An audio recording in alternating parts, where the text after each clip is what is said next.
Recently, about 6 months ago, in India, there was a rickshaw driver in a village. One day he picked up a passenger and was driving along. He stopped to pick up another, and the three of them went along on their journey. One of the passengers asked the driver to stop and got off the rickshaw. While he was walking away, the driver noticed that his feet were turned opposite. Shocked at this, he turned toward the other passengers, telling him to look at the feet on the person walking away. The passenger replied, "Don't look at his feet. Why don't you also look at mine?" His feet were also turned around, and shocked by this, accelerated his rickshaw. His rickshaw crashed in a ditch, and later the driver was discovered dead. This is my Djinn experience.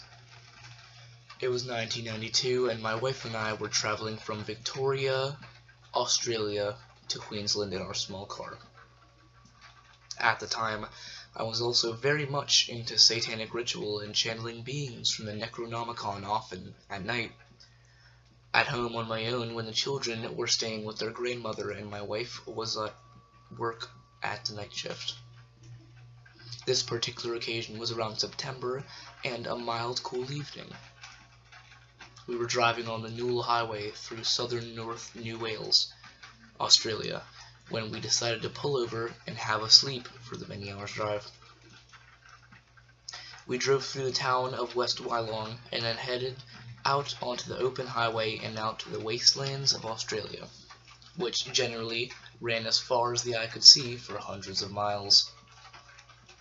Eventually, we found a wide opening on the side of the road near a closed farm gate located near some old dead-looking gum trees. Nothing really stood out as exceptionally strange, but the area did not look very deserted and eerie. Having almost no living vegetation from a recent drought, we stopped the car at about midnight and wrapped ourselves in blankets to keep warm, as we had two kids in the back seat and they often complained of the night cold. After about an hour of sleeping in the car, if it was that long, I lost track of the time, I felt an abominable evil presence like something out of The Exorcist. A feeling I had never before experienced entered the car window and enveloped my whole body with a frozen fear. It awoke me from sleep, and as I awoke, I looked at the farm gate through the car window in the shadows of the night and saw nothing visible, but sensed whatever it was coming from the direction and entering through the car window. Automatically, without thinking, I wound up the car window, which was down a couple of inches to let in fresh air. Initially, I tried to ignore it, but the fear got more intense, and I started to have my skin crawl with pins and needles, the hair stand up on the back of my neck, as well as literally me shaking in panic. My whole aura was enveloped in this strange thing that was creating the intense fear. I tried to call out loud to my sleeping wife, saying, "Sue, Sue, wake up and start the car. Let's get out of this area as it's haunted." But it was an effort to do so, so I had to force my being to move my mouth. With that, Sue immediately sensed the same fear I had and heard me call out.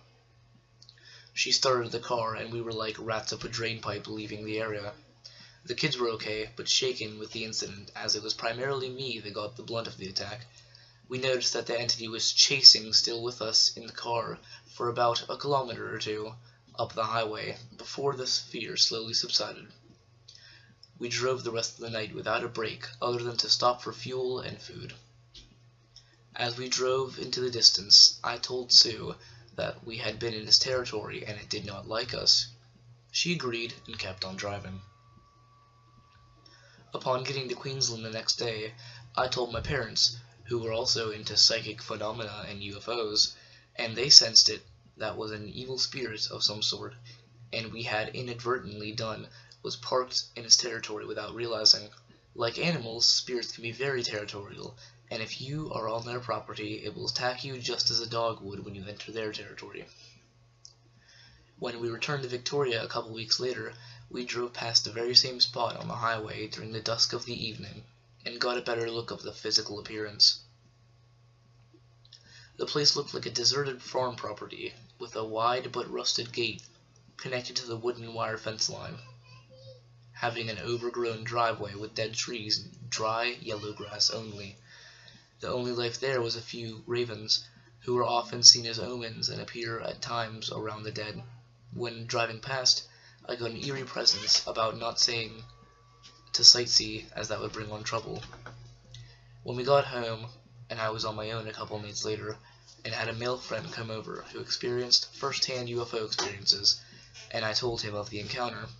Within a few minutes, the same fear came into the room, and I knew it had entered by the open front door of the house, in the living room. We both sensed it was listening about us talking of the event.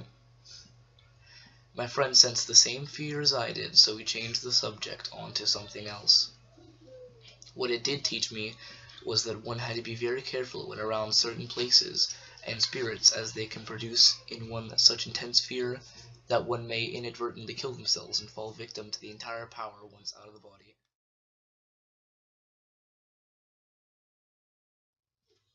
Hey guys, it's me from Horror Alley, and this is my first horror reading, Djinn Stories.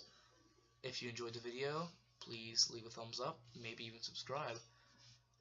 And if you have any stories of your own, true stories, no fake stories allowed, guys, put them in an email and send it to us.